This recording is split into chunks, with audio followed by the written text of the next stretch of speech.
भारत को कितना याद होगा, उसका सेलिब्रेशन कैसा होगा, ऑपरेशन सिंदूर वो कैसा होगा उनका? मैं समझती हूँ कि हमारे लिए तो इस मई के महीने में 2 ईदें हो गई जी।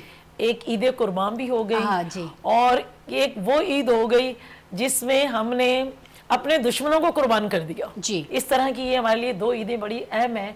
और मैं समझती हूँ कि ये मई का महीना तो हमारे लिए ईद का समा हो गया, क्योंकि देखें दुश्मन अपने हमसे मैं समझती हूँ बहुत बड़ा ताकतवर था, हमसे कई गुना बड़ा है मुल्क वो, और अपने आप को बहुत बड़ा तुरम खान समझते थे वो, क्योंकि शुरुआत उसने ली थी मैडम 7 मई को। देखिए मैं बता रही हूँ, बहुत बड़ा तुरम खान समझते थे, और उन्होंने चढ़ाई भी इसी चक्कर में की थी कि हम पाकिस्तान को घुटने टेकने पर मजबूर कर देंगे, लेकिन उन्हें पता नहीं था कि चंद दिन की जो जंग है वो आपको घुटने टेकने पर ही नहीं, आपको पूरी दुनिया में मुंह दिखाने के काबिल ही नहीं छोड़ा पाकिस्तान ने। और पाकिस्तान ने आपको बताया कि जब मुसलमान अल्लाह अकबर का नारा लगाता है तो ये कौम यकजा हो जाती है। यहाँ आपने देखा होगा कि तमाम सियासी जमातें एक प्लेटफॉर्म पे थी, पूरी आवाम एक प्लेटफॉर्म पे थी।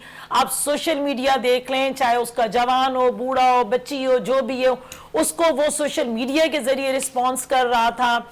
मेरे नौजवान चेयरमैन ने आपने जिस तरह देखा कि उन्होंने आलमी सतह पर जाके पाकिस्तान की जो है ना सोशल मीडिया के जरिए या जहां जहां वो जिस जगह गए तो उन्होंने जो अपने मुल्क का दिफा किया, मैं समझती हूं कि वो नाकाबिले यकीन था उन लोगों के लिए, जो हमने यकीन में बदला। और उन्हें होश के नाखून अब लेने चाहिए कि वो, मैं समझती हूँ कि ख्वाब में भी ये उनकी औलादें भी डर जाएंगी मोदी की कि हमने किस कौम को ललकारा था और उस कौम ने उन्हें शर्मिंदा ताबीर किया। मैं समझती हूँ कि वो किस मुंह से कहेंगे कि हम पाकिस्तान के ऊपर चढ़ाई कर सकते हैं। पाकिस्तान ने उन्हें मुंह तोड़ जवाब दिया, और वो जवाब दिया कि मैं समझती हूँ अगर उनमें शर्म का मादा पाया जाता हो तो वो पाकिस्तान की तरफ आंख भी नहीं उठा के देख सकते।